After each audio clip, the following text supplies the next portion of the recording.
Hey guys, do you hear me? Yes. Okay, well, first of all, uh, let me introduce myself. My name is Álvaro Marcelo Ortube Mérez, and I will have the pleasure of being your teacher all over this course, which lasts around 2 months, I was told. Let me tell you a little about myself. I graduated from UMSA University. Uh, those who are Bolivian know that UMSA is a university here in La Paz, Bolivia. Uh, I'm here in La Paz. I know that some of you are in some other countries.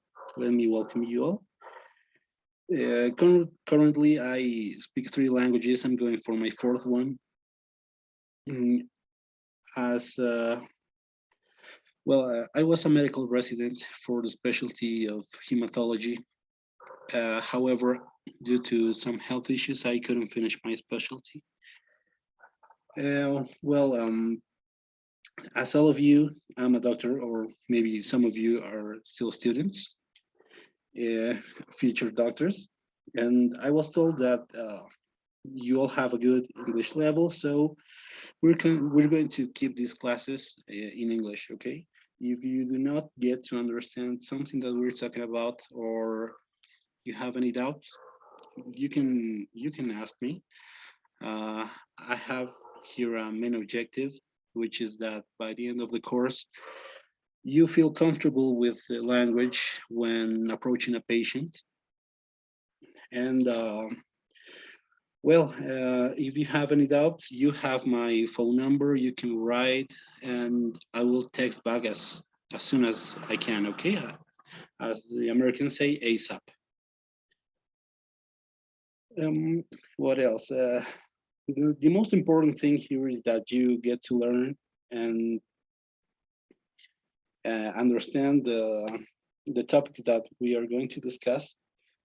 Um, in these classes, we're not only going to learn English, but also we will learn, or in the case that you are already a doctor, you will remember some things that some topics that we're going to discuss.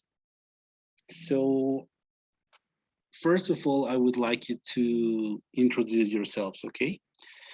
Uh, let us share some of your information, like your name, if you're a med student, if you're already a doctor, if you have a specialty. So let's begin. We have, I think, all of you are already connected. So here I have a list of all of you. So let's begin, okay? Who wants to start?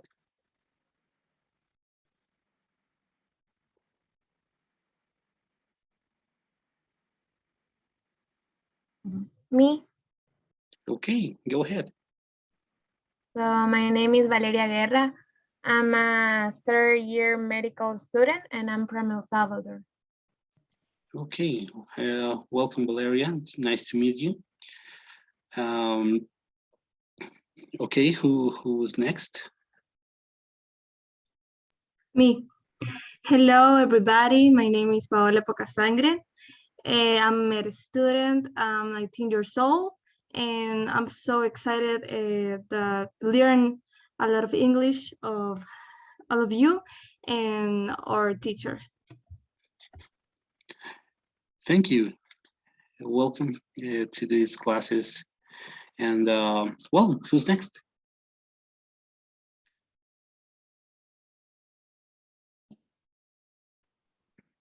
Hi, my name is Constanza Wittmeyer. I am a medical student and I am 28 years old. Okay, welcome. We have a lot of people here, so go ahead.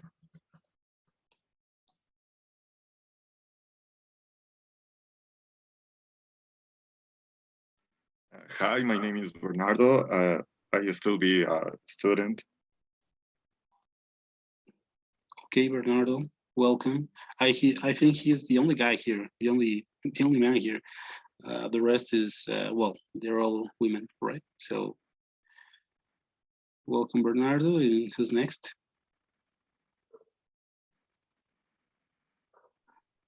Hi, my name is Brisa Montoya. I'm from Bolivia. I'm a fourth year medical student at Univalle University. Okay, welcome. Nice to meet you all. We have a lot of people to listen to, so go ahead.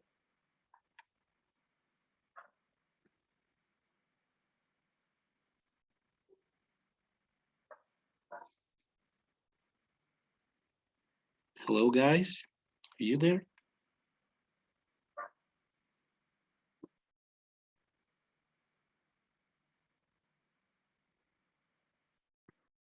I'm Diana Gonzalez. I'm from El Salvador and I'm a medical student. Okay, welcome as well. I guess I see here in my list, on my list, that you are from El Salvador, right?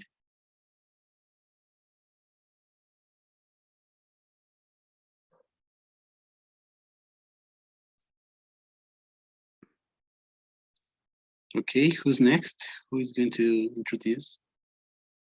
Hi, I'm Marcela. I'm 19 years old and I am a student. I'm from El Salvador too. Okay, nice to meet you all. I think we have a few students left for an introduction. Hello everyone, I'm Danita. I am 21 years old. I'm medical student and I'm in the 5th year of the career.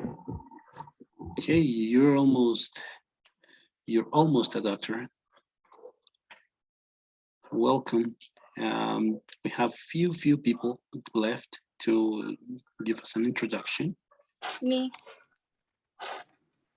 Hi, I'm Maria Jose Vasquez. I'm from El Salvador and I'm 21 years old. Okay, nice to meet you. I guess we are done here. Is anybody left? Me. Hi, my name is Camila. I am 20 years old and I'm a student of medicine. A med student, sorry. Yeah. Okay, nice to meet you. Is anybody Yes. left? Yes, me. Hi, everyone. My name is Mariana Sanginés. I'm from La Paz, Bolivia, and I'm 20 years old. Okay, Mariana, nice to meet you.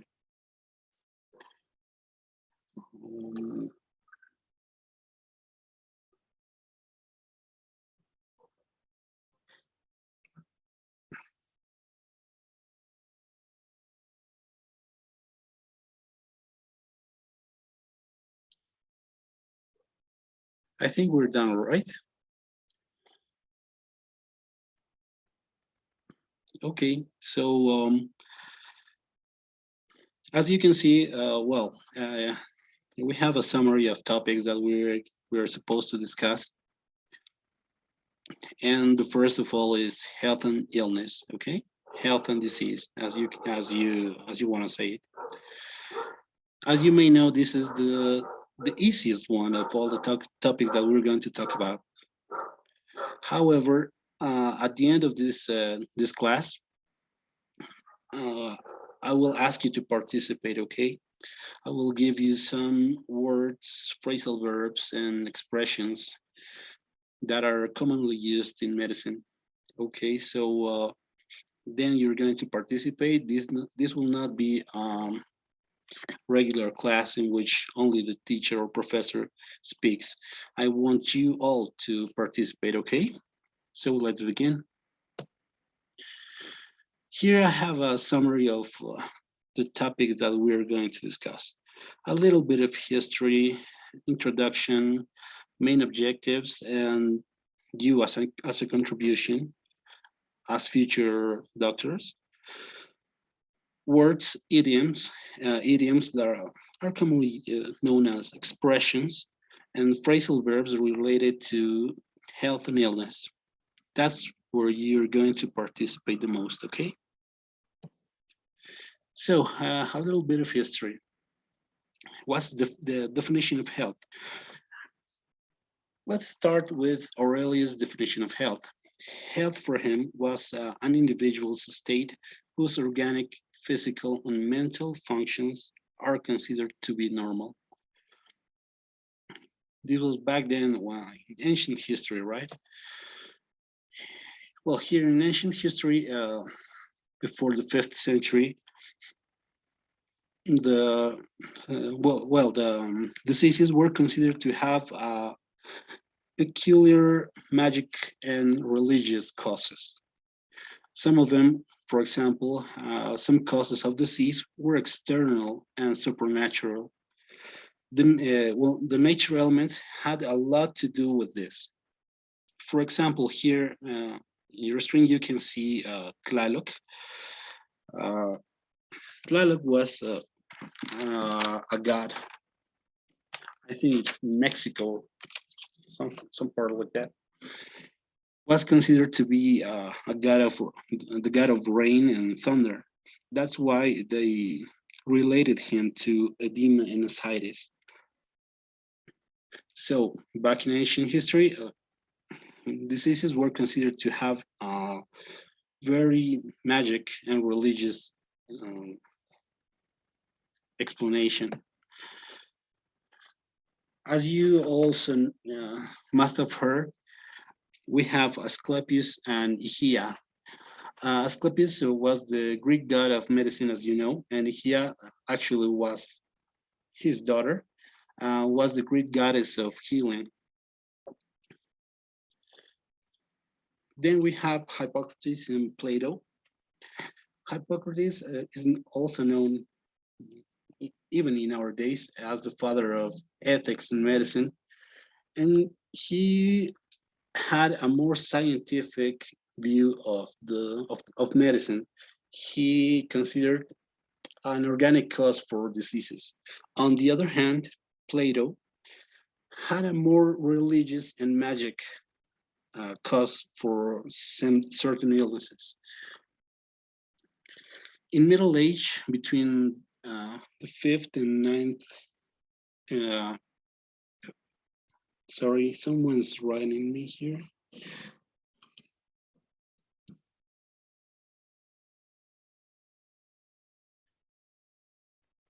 Between the 5th and over the centuries, the Catholic Church, the Catholic Church kept away all the knowledge, the scientific knowledge, and that's why this is a very poor contributing age for medicine and art.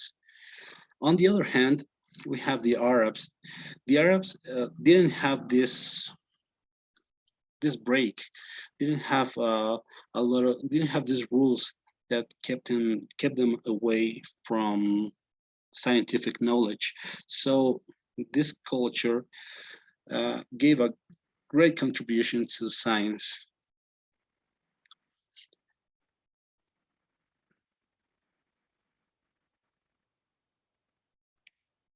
The Renaissance, well, they after the Catholic Church stopped having this kind of break for science. They well in Renaissance there were a lot of great thinkers. One of them and the most known is Leonardo da Vinci, as you can see in your screens. He contributed a lot for scientific knowledge. And from then on,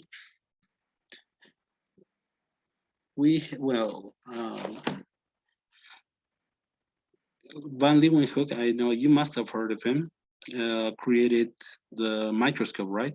And started giving more scientific explanations, especially to infectious diseases. In our contemporary age, which started after the French Revolution, we have the public health, right? Which is based on a lot of knowledge especially in prevention of some kinds of diseases, especially infectious diseases after the French Revolution. And we have all the topics that are related to public health. So, the definition of health in clinical practice is the next: the absence of disease, as simple as that, and disease is a disturbance in health. So, what can we say about a full state of health? A state of complete physical, mental, and social well-being, and not merely the absence of disease. This is the definition of the World Health Organization, and it takes into account biological, psychological, and social spheres that are related to when we're talking about health. The World Health Organization set goals for the year 2020, and some of them were these ones: to eradicate extreme poverty and hunger, achieve universal primary education, promote gender equality and empower women, reduce child mortality, improve maternal health, combat HIV and AIDS, malaria, and some other diseases, ensure environmental sustainability. These goals were set for the last year. However, due to the pandemics, especially in countries that are in development like ours, it must not have been achieved. So a definition of disease. Disease is a failure of the adaptive mechanisms of an organism to counteract adequately the stimuli and stress to which it is subject, resulting in a disturbance in function or structure of some part of the body.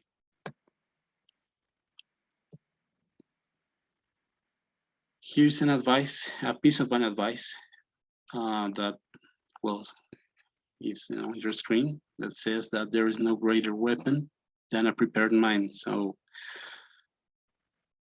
as long as you have the possibility, well, keep studying, right? And you'll make a great difference. So what's the main point when we're talking about health and what you can do to achieve this? Is to give your patients quality of life. So what is it? It's an individual's perception of their position in life in context of the culture and value systems in which they live, and in relation to their goals, expectations, and the standards and concerns. So to give quality of life, we have to focus on different topics: health itself, social health, microwave entrance like your family, and be fully completed with all the things that you are supposed and want to do. So the main objectives here are three topics. The main objective for you as professional caregivers is to save a person's life, not only physically, to improve your patient's quality of life, also family, always taking into account family, and three, help your community. Where can you help? Where can you act? You can act by preventing, by solving, or avoid bigger damage, and by diminishing or avoiding complications in the long-term vision, right? So let's discuss what the most important part for you and for me, right? Here we have, well, we're going to take into account the health and disease which is the main topic that we're going to discuss. When we talk about disease, we have a lot of synonyms like sickness, illness, ailment, malady, health problem, and disorder. They all mean the same. They are synonyms of the word disease. When you have a consultation, when someone is mm, going to you, when someone's going after you to ask you something as a doctor, you can get a lot of these expressions, and we're going to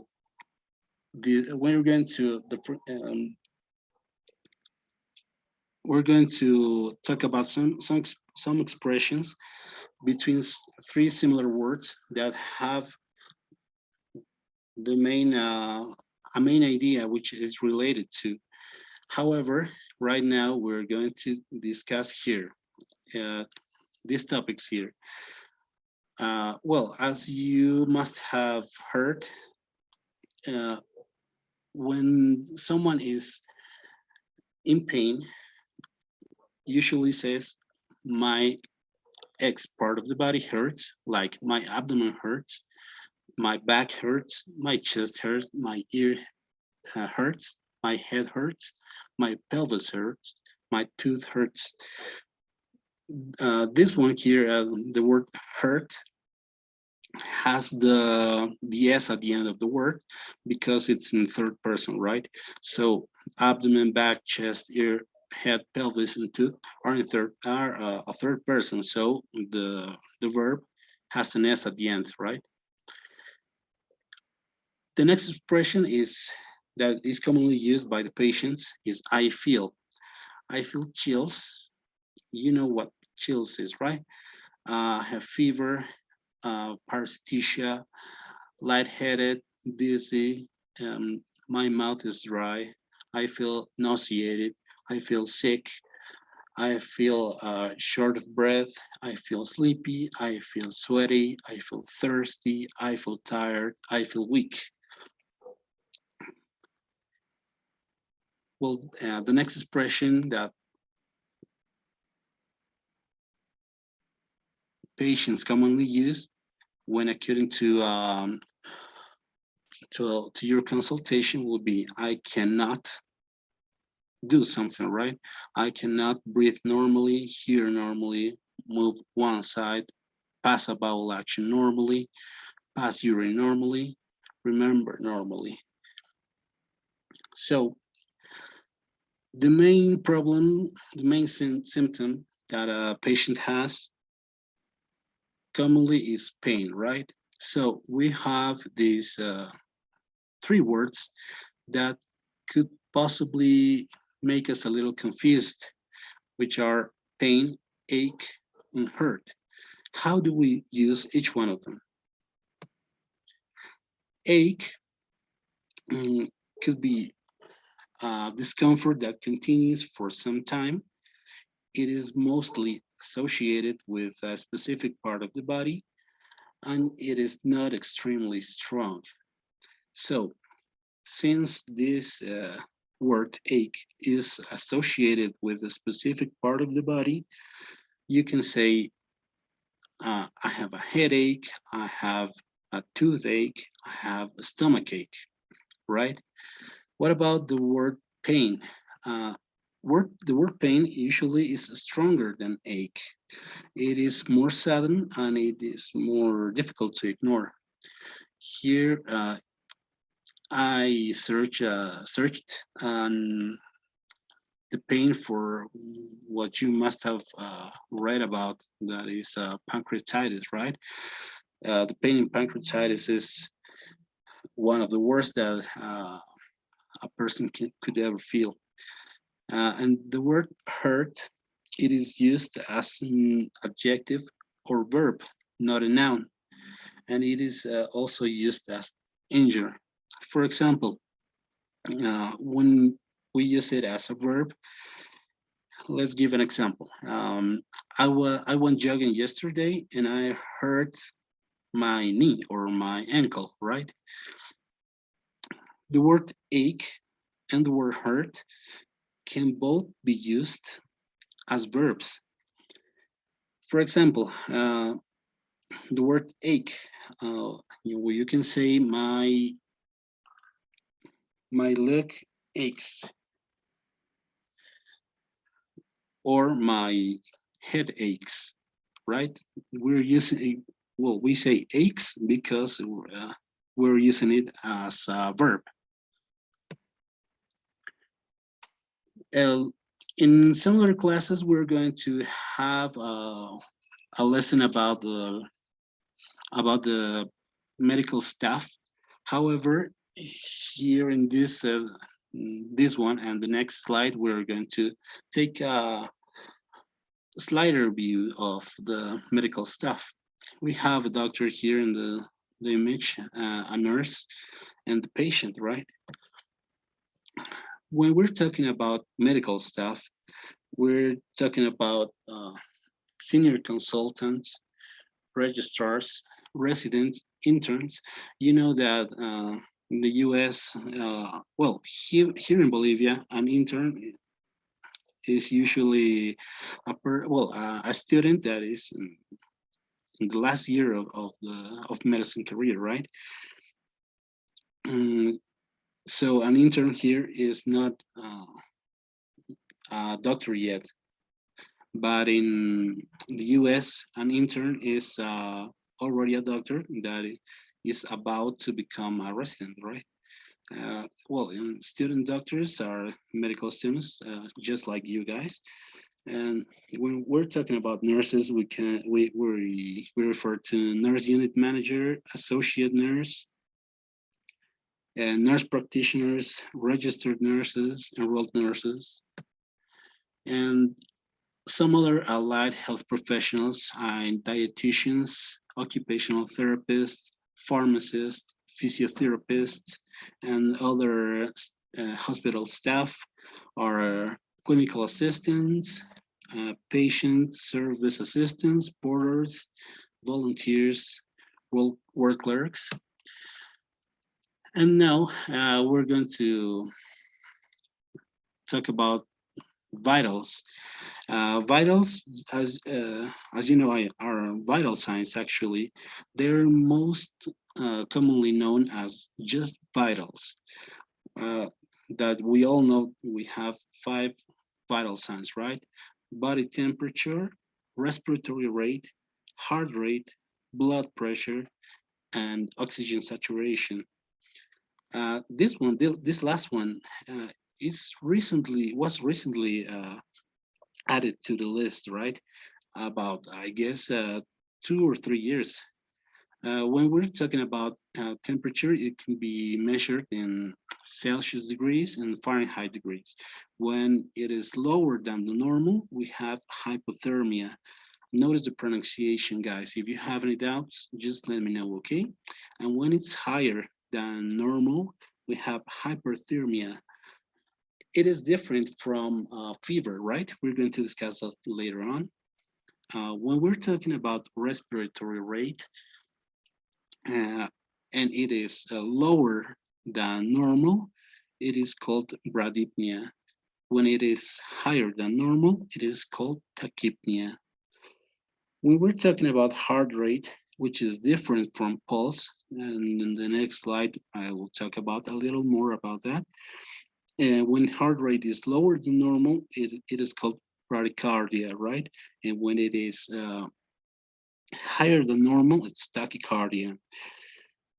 When we're talking about blood pressure, when it is lower than normal, it is commonly used as low blood pressure. And when it is higher than normal, it is high blood pressure or hypertension, right? And oxygen saturation, depending on the altitude that you live on. So which medical staff takes a person's a patient's vitals is the nurse, right? Here in the image, we have a nurse that is taking a person's vitals. So what about pulse?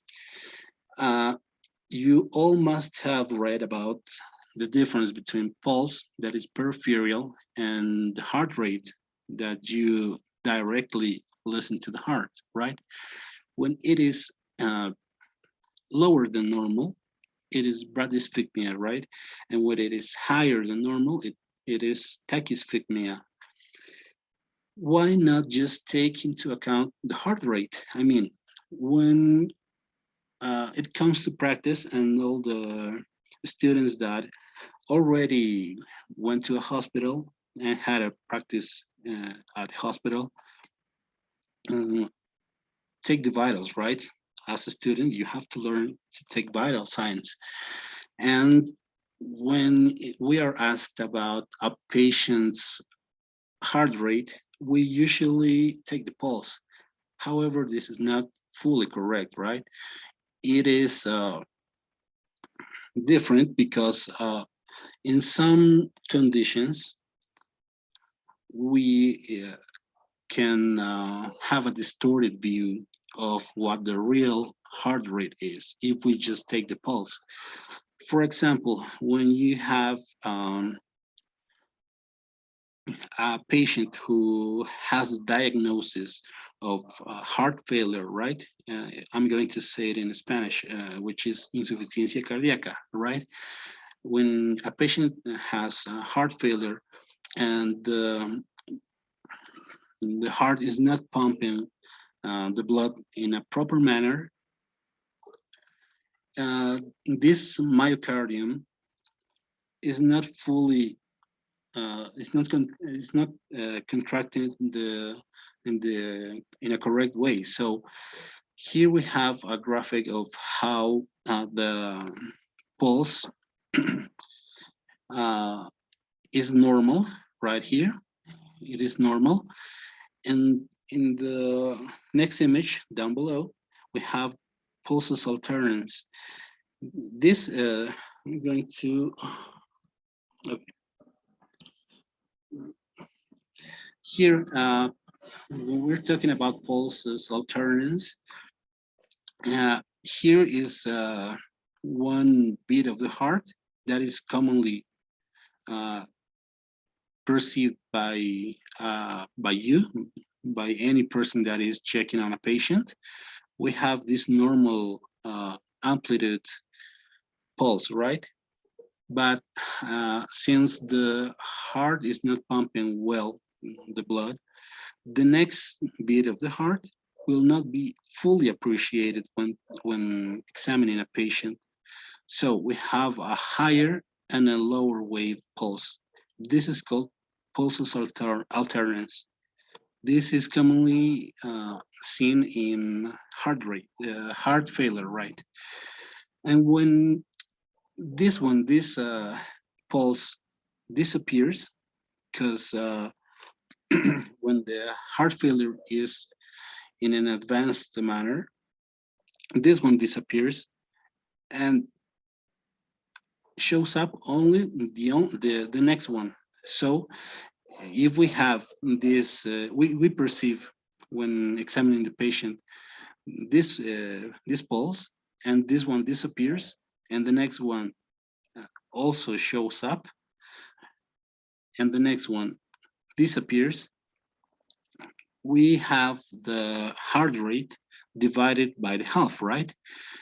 So if the patient is, well, has a heart rate of, I don't know, 120, it would mean that this patient has tachycardia, right? Which is commonly seen also in heart failure. However, if we are taking into account that we are when examining a patient, this we will not perceive this pulses right here due to the heart failure itself. We're going to divide that number that is actually 120 and divided by the half. So you would have 60, right? Which would be considered normal. That is why we do not have to take into account the pulse when we are asked about the heart rate. Words and expressions related to health and disease. What is diagnosis versus prognosis? The diagnosis is an identification of a disease via examination.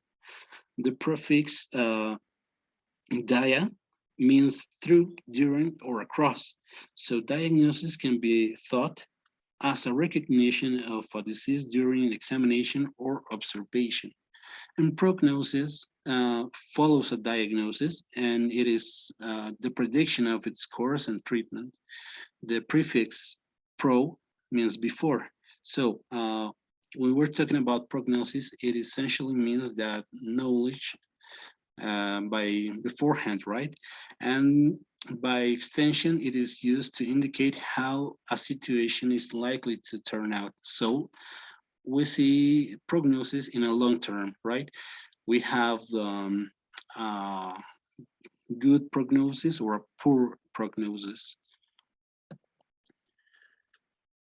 Does anybody know what an idiom is? Yeah, it is actually an expression, right?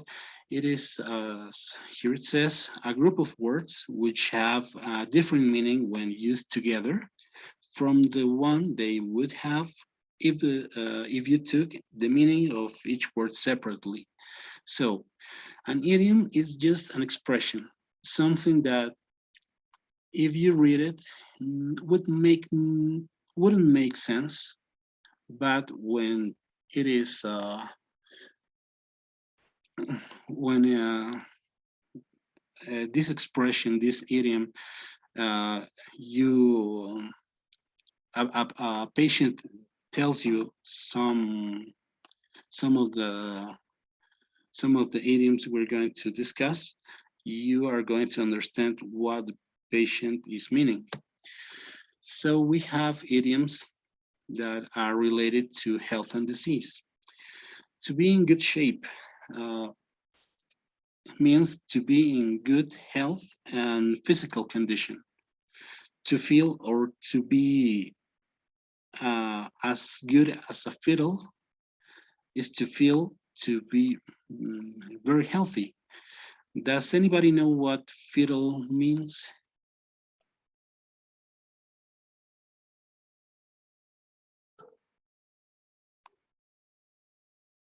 No. Anybody? Okay, what is this on your right? It's a violin, right? Fiddle is a different word for the same meaning. Fiddle means violin. So when a patient says that is feeling as good as a fiddle, means that this patient is in very good health. The next idiom would be to be a good picture of health. Means to be a great example of good health. For example, if a patient says, well, let me tell you, my sister went running yesterday. She is a picture of good health. You understand that idiom, right? It's like this person is an example of good health. The next idiom would be to have a frog in your throat. This might seem a little awkward, a little funny, because to have a frog in your throat literally would mean that you have the animal in your throat, right? What does it mean? It means that, well, it means to feel tickles in one's throat and when it's difficult to talk. If a patient tells you that feels to have a frog in his or her throat, this is what is meaning actually. That cannot talk, that has this feeling of tickles in his or her throat, okay? The next idiom, to have a splitting headache. Does anybody know what split is? What split means? S-P-L-I-T.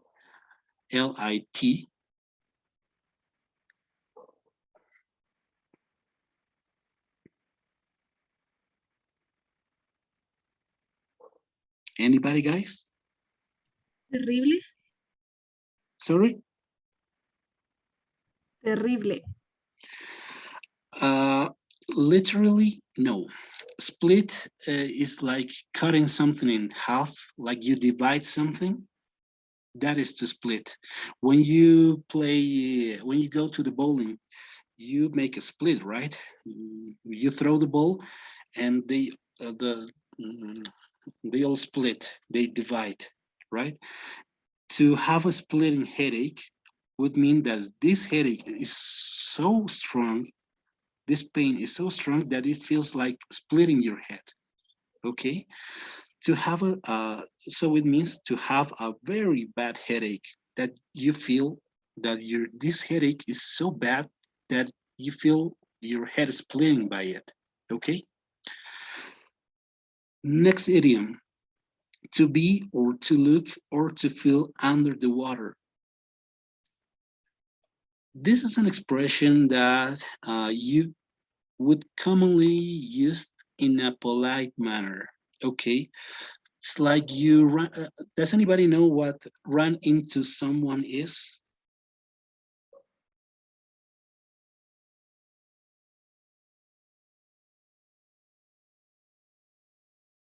Guys, does anybody know what run into someone is? Okay, run into someone is like, for example, you're walking down the street and you find by surprise like your friend. Okay, and I say, well, I was running and I ran in, I was walking down the street and I ran into my friend. I ran into Carlos, for example. Okay, like, so then we have this expression and we see our friend and we notice that he is not feeling well. So if in a polite manner, you can say, you look a little bit under the water. It's like a polite manner uh, when you're trying to say, you look awful, you look terrible. This is a polite manner, okay? You look a little bit under the water. You don't look so well. Are you okay? That's what it means, okay? Next expression, next idiom, to be black and blue. Oh, well, if we take this expression literally, I mean, we wouldn't understand because I mean, to be black and blue. Does anybody know what a bruise is? Mareo. Bruise. Sorry? Mareo. No. Uh, that would be dizzy. I feel dizzy. Okay. Sería moretón. Exactly. Yes. We have this image, the third one, right? This is a bruise. So to be black and blue, it's like I have a lot of bruises on my body. Okay, to be black and blue. Next expression, to take a tumble, would mean to fall over. I fell, right? I took a tumble. It's like I was running, I took a tumble and fell over. So we could relate this to the last one, right? I was running down the street. I took a tumble and now today I am black and blue. You understand, right? Next idiom, to go under the knife. To go under the knife is to have surgery. This expression is most commonly used when we're talking about cosmetic surgery. However, it could also be used when you have any kind of surgery. Like, for example, I had this knee problem, but I went under the knife and now I'm fine. Okay, this expression is to have surgery. Next idiom, to be on your last legs, would mean to be close to exhaustion or death. Like, these are my last days, I feel on my last legs. Okay. To pass out, this you have to take into account this and the next idiom. To pass out is to faint, to be unconscious, suddenly go unconscious. Okay, to pass out, to faint. You have to analyze this because this looks a little similar, but it has a totally different meaning. To pass away is to die. Okay. Well, let's go into the next idiom. To be hanging by a thread. What does it mean? To be very close to. For example, um, I'm not feeling very well. I think I'm hanging by the thread.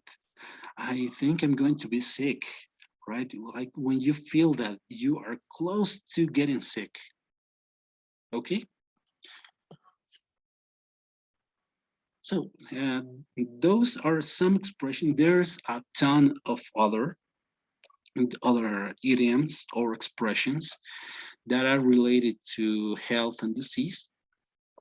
You can investigate later on. Later, I'm going to send you a PDF with a lot of more idioms, okay, for you to practice.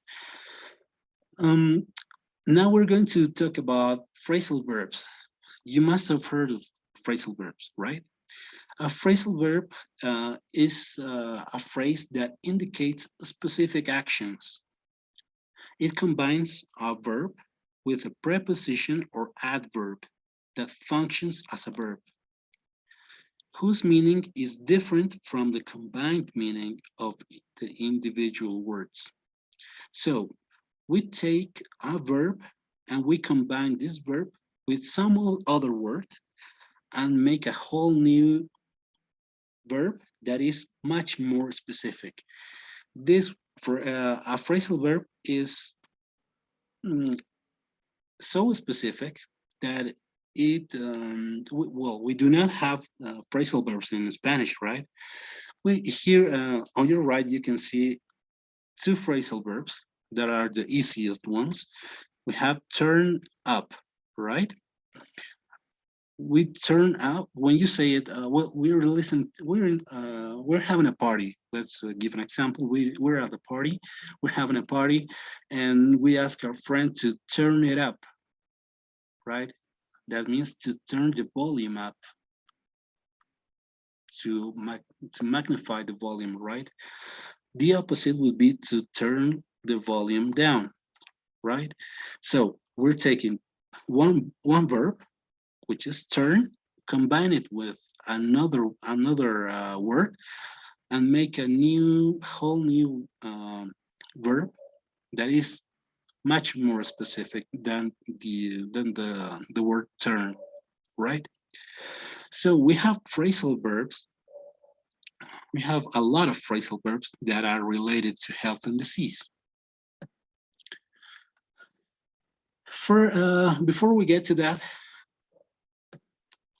let me give you this information. The difference between EG and IE. They are both Latin abbreviations. EG comes from the words exempli gratia, which means for example, right? And IE comes from the Latin words id est, which means in other words. So why am I telling you this? Because now you're going to give me some examples of phrasal verbs, some examples taking into account the next phrasal verbs, okay? Okay, here we have some phrasal verbs that are related to health and disease. To bring up is to regurgitate food or drink from your stomach back into your mouth. To cough up, you know what cough is, right? Just the word cough. Yes.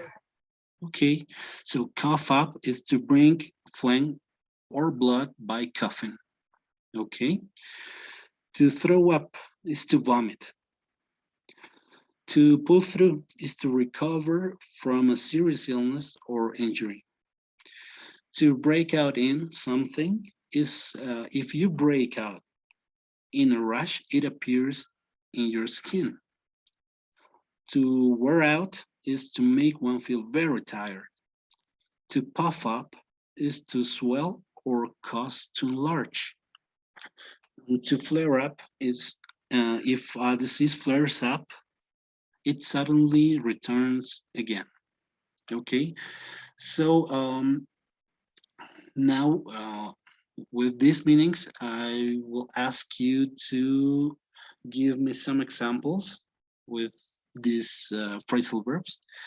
Let's start with, is Bianca Barrientos here?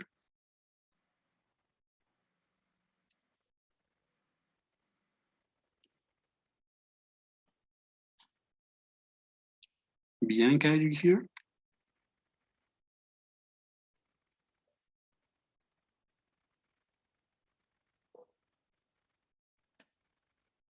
Hello, Bianca.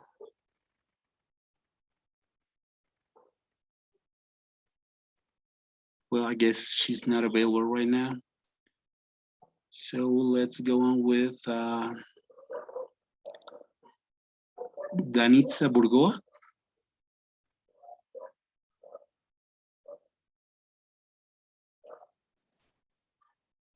Sí. Okay, do you understand the meaning of bring up? Sí. Yes. Okay, could you give me an example? En una oración. Yes, make a sentence, please.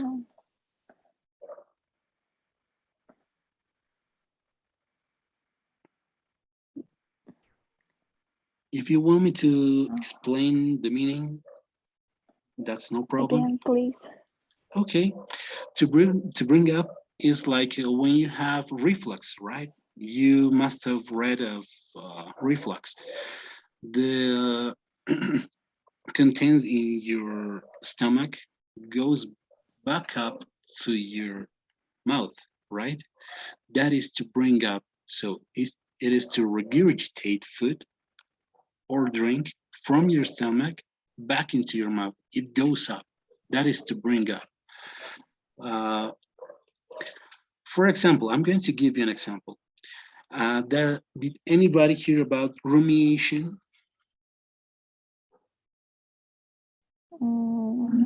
No. Okay, rumination is an eating disorder. Okay, it is when, well, rumination is when a person brings up the food from their stomach back into the mouth and then swallow it again. That is rumination. Okay. Okay. Okay, so did you understand?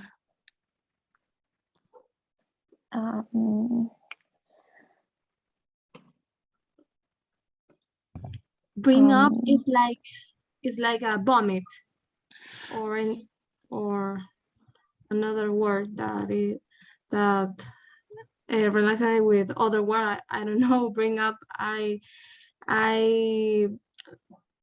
look a word that is related with this word. Bring up.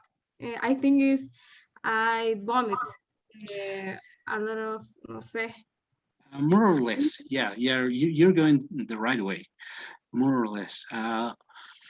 To bring up, it is related. Sorry, bring up is like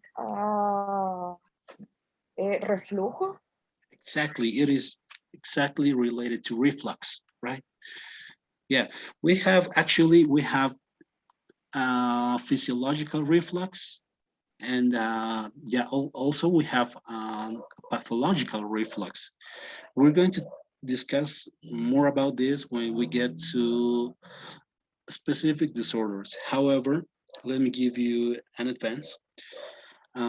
Reflux, the physiological or normal reflux happens right after we eat, right? On the other hand, the pathological reflux happens between foods, okay? It does not happen immediately after eating. So let's say my patient comes to consultation and tells me that these last 2 months, he has been eating a lot of, I don't know, um, a lot of greasy food, okay? And he wears a very tightened belt. You know what tighten is? Like, does anybody know what tighten is?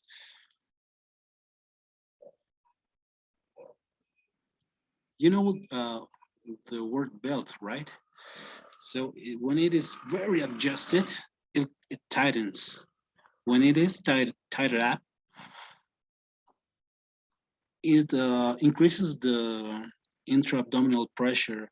So the containing in the stomach cannot go to the next organ, which is the bowel.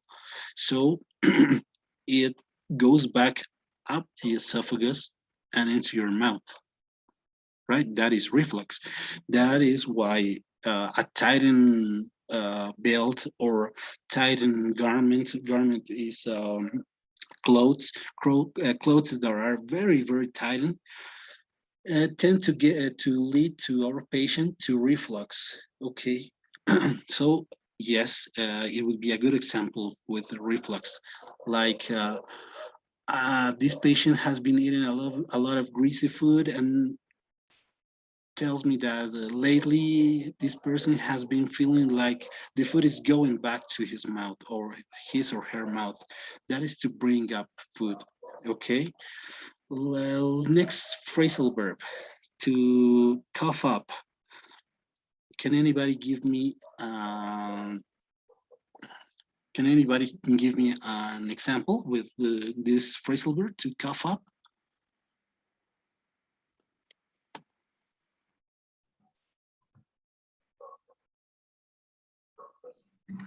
After the surgery, my sister was coughing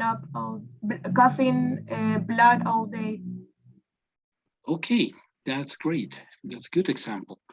Also, a good example would be tuberculosis, right? TB. Patients who have been diagnosed with tuberculosis usually cough up blood, right? Yeah, great example. Okay, next one, to throw up. This one's easy. Who could give me an example?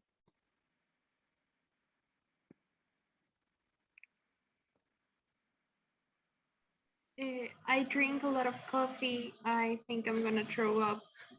Okay, that is a great example. Yeah.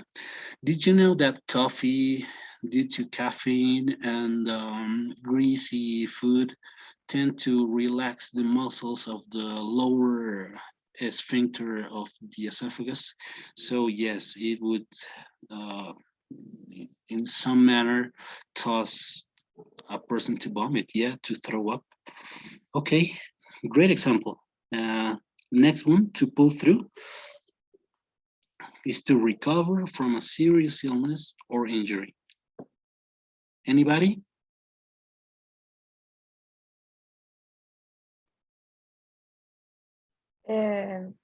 I hope my severe COVID patient could throw. Okay, yeah, that's a great idea. Okay, so let me correct something. Okay, when you are talking about your patient, right? So the verb has to have an S, right? I hope my patient pulls through his illness. Okay, that's the only correction. The rest is correct. Okay, thank you. The next one is breakout in.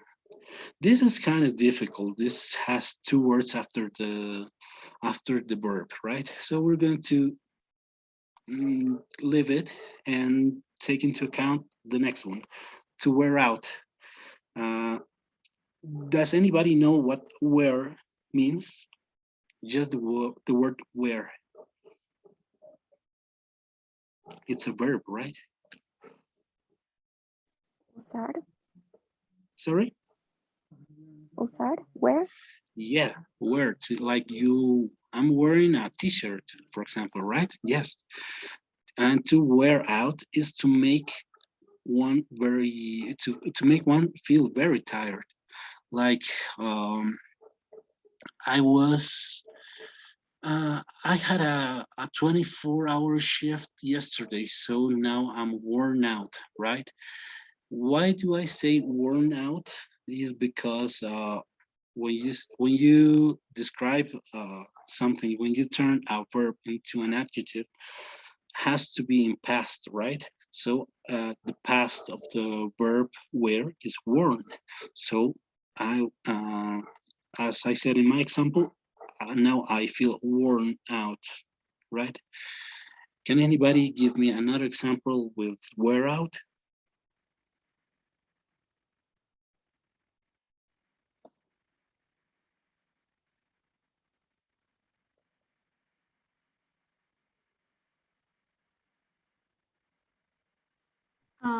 Yesterday I felt wear out due to work a lot of time.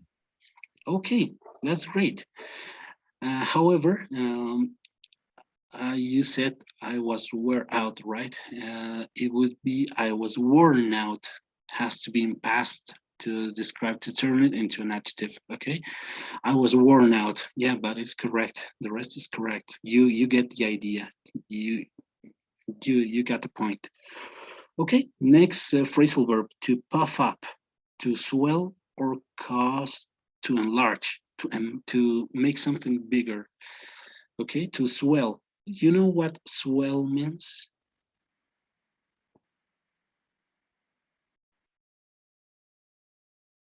To become inflamed, okay? Inflammation. That is to swell. Okay, let me give you sorry? As well is hinchado or hinchar. Right, yeah, you're right. Yes, to swell. So let me give you an example and then you will give me another one, okay? I took a medication yesterday. I had like, oh, no. Or to make it easier, let me give you this example. Yesterday I ate fish. I didn't know I was allergic to it, so I puffed up. Okay, I got an allergic reaction, so I puffed up. Did you get it? Now, can anybody give me an example with this phrasal verb? Greasy food makes me puff up. Okay, excellent. Yeah, you get the idea. Next one, to flare up. If a disease flares up, it suddenly returns. Okay, like when we're talking about arthritis, for example, to rheumatoid arthritis, it has its episodes when it is, well, the patient doesn't have any symptoms when is taking the medication in a correct manner, but then stops taking it because we cannot give our patient corticosteroids for a long time, right? Then it flares up back again. Did you get it? Flare up is to show again, to show up again.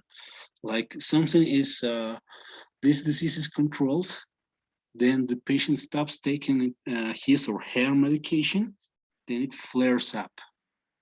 Okay, can anybody give me an explanation or an example with this phrasal verb, flare up? Could be maybe I thought my cold was over, but it suddenly flared up.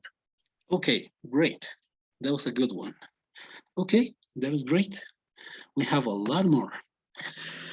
To go away, this wouldn't be related only in health and disease.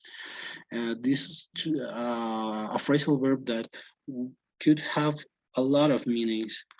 and a lot of contexts to use this phrasal verb. Okay, so to go away is to stop existing or disappear. Let me give you an example.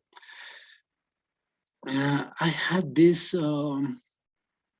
pain in my I don't know, in my chest for like 2 weeks, but then it went away. Like it's we're using now the past of go, right? Which is went. It went away. I don't know what happened. It just went away. So, can anybody give me an example? It could be my grandparent. My grandfather had a heart attack yesterday, and he went away. Okay, yeah, that's correct. Okay, thank you. Next one, to clear up. If a disease clears up, it becomes better or has disappeared. For example, uh, I felt a little bit nauseated about 1 hour ago, and now just it cleared up. Okay, disappeared. It became better. I feel well now. I feel fine now. Okay, so can anybody give me an example with this one, with clear up? My sinuses cleared up. Sorry, I didn't listen. My sinuses cleared up. Okay, yeah, that's fine. Okay, next one. To burn up. If you're if you are burning up, it means you have fever. Okay, so can anybody give me an example with this one? My brother was burning up last night. Okay, great. Yeah, yeah, you got the idea. Okay, burnout. Well, as you can see, we're using the same verb right here. Burn up, burn out. But it has a completely different meaning, right?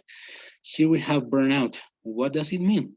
It means to become very tired due to overwork. We have actually especially in medical staff, right? The burnout syndrome. It's like when you overwork, here in Bolivia, we have sometimes a 36-hour shift where we are completely burnt out. Okay, you understand, right? It's to be completely exhausted after working. So, can anybody give me an example?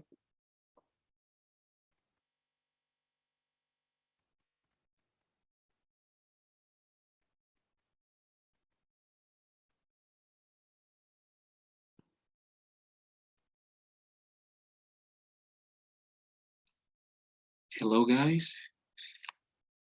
The disease burned him out completely. Okay, okay, yeah, that's good.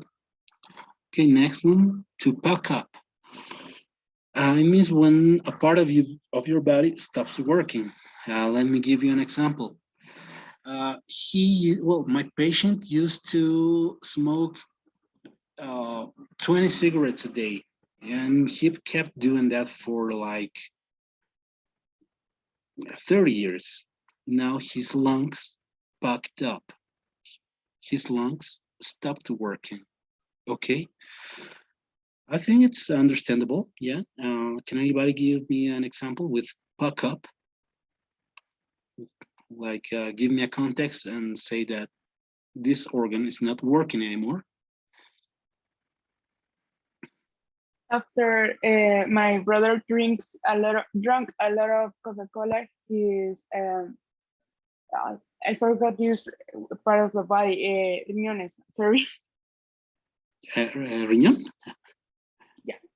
Kidney, right? Kidney. Kidney. Yes. His kidneys is cut up. Great. Yeah, that's a good example. Yeah. Coke has a lot of phosphorus, right? And it alters the levels of calcium. So yeah, it would have a negative impact on kidneys. Yeah, great example. Next one, pick up. What is pick up? Is to catch a disease. For example,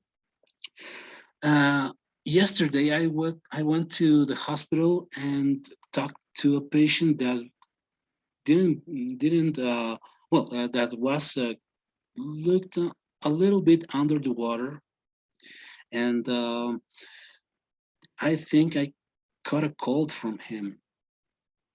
You get it? To catch a disease, it's like a contagious disease. I was my another example would be I had a party last night. One of my guests was kind of sick, and I think I caught up a disease. Why do I say caught up? Because again, catch has the past of the verb catch is caught, right? So I caught a cold, for example. Okay, so can anybody give me an example? Unfortunately, he picked up COVID. Yeah, okay. Yeah, okay, that's great. Next one, to shake off. What does shake off mean? To recover from an illness. For example, let me give you an example. Last week, I had a cold, a terrible cold, but now I shook it off. When we're talking about phrasal verbs, some of them, all of them have at least two words, right? And they can be separated, or they can, in some verbs, the words cannot be separated. That is what, when a phrasal verb can be, its words can be divided, is one category of phrasal verb, and another is non-separable phrasal verb. Okay, in my example, I said I shook it off. What does it mean? We're talking about the cold, right? I had a cold, but I shook it off. Okay, it means to recover from an illness. Can anybody give me an example?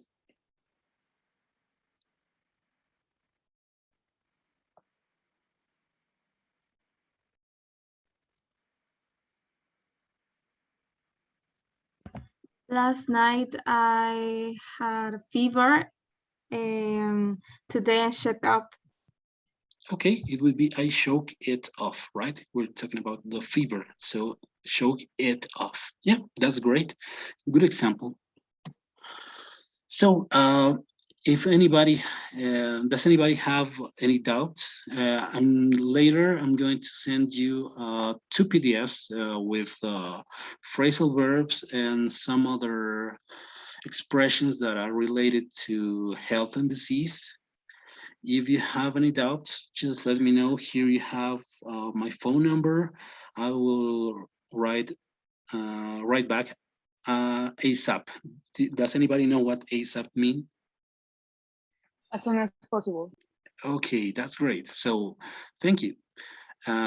If anybody writes, I'll write back ASAP. Okay, here you have my email too. So if there's any doubt, suggestion or anything, just let me know. Tomorrow we're going to have a lot more of practice related to this topic. Okay, as Alison told you, on Mondays and Wednesdays we're having this kind of class, and on Tuesdays and Thursdays we're going to have a more practical one. Okay, so I'm going to send you these PDFs, and if you can rate it, great. By tomorrow, I will hope those people who didn't participate today, I will make them participate tomorrow, okay? So does anybody have anything to say, anything left to say before we before we go?